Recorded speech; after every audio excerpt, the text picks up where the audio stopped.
చిన్నపిల్లలు మార్కులు తగ్గాయనో, మార్కులు తక్కువ వేశారనో కొంచెం డిప్రెషన్‌లోకి వెళ్ళిపోవడం, లేదంటే దాని మీదే ఆలోచిస్తూ ఉండడం జరుగుతుంది. అంతెందుకు ఒక విషయం చెప్పాలంటే, మా పిల్లోడే 15 మార్కులు తగ్గాయని పదే పదే అడగడం జరిగింది. నాన్న రండి పేరెంట్స్ మీటింగ్‌లో దీని గురించి డిస్కస్ చేయండి అని. సో, ఈ విధంగా పిల్లలు ఆ మార్క్స్ మీద ఎందుకు అట్లా ఆ విధంగా ఫోకస్ చేస్తూ ఉన్నారు? అంటే చదువు మీద కాన్సంట్రేట్ చేయకుండా మార్క్స్ మీరన్నట్టు నంబర్ మీద ఎందుకు కాన్సంట్రేట్ చేస్తున్నారు? విద్య అంటే కేవలం marks, ranks, badges, medals, prizes అనే ఒక దాంట్లో మన విద్యార్థులు వెళ్ళడం జరిగింది. దీనికి కారణం కేవలం విద్యార్థులే కాదు, సమాజం, తల్లిదండ్రులు, ఈ విద్యా వ్యవస్థని నడుపుతున్నటువంటి సంస్థలు వీళ్ళందరూ కూడా దీని యొక్క గురించి ఆలోచించాలి.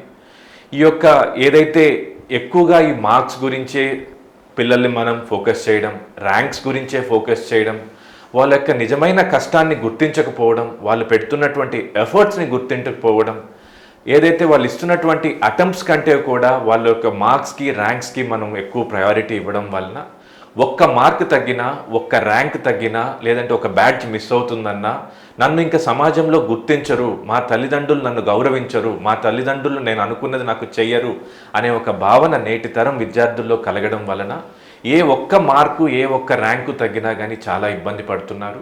ముఖ్యంగా నేటి తరం విద్యార్థులు, మన నెల్లూరులో జరిగినటువంటి ఒక సంఘటన మీకు ఈ సందర్భంగా నేను తెలియజేయాలనుకుంటున్నాను.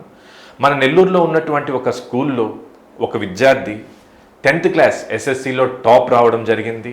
తర్వాత అదే విద్యార్థి ఇంటర్లో, ఎంసెట్లో, ఐఐటీస్లో కూడా టాప్ రావడం జరిగింది.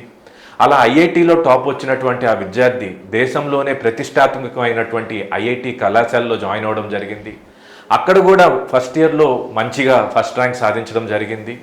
తర్వాత కాలంలో సెకండ్ అండ్ థర్డ్ ఇయర్స్లో ఒక్క ర్యాంక్ అతనికి తగ్గడం వల్ల, ఆ ఒక్క ర్యాంక్ తగ్గిన దాన్ని అతను ఎలా ఎదుర్కోవాలో దాన్ని అర్థం కాకపోవడం వలన అక్కడి నుంచి అతనికి ఎదురైనటువంటి ఆ డిప్రెషన్, ఆ యొక్క ఆందోళన కారణం చేత, ఆ యొక్క కుంగుబాటు కారణం చేత అతని జీవితాన్ని సూసైడ్ రూపంలో ఎండ్ చేసుకోవడం జరిగింది. ఈరోజు ఆ స్కూల్కే ఎంతో పేరు తెచ్చినటువంటి ఆ విద్యార్థి కేవలం ఒక్క మార్కు, ఒక్క ర్యాంకు లేకపోవడం వల్ల ఈరోజు మన మధ్యలో లేరు. ఇటువంటి ఈ విద్యా వ్యవస్థని మనం ఎంతో కొంత మార్చుకోవాల్సిన అవసరం ఉంది.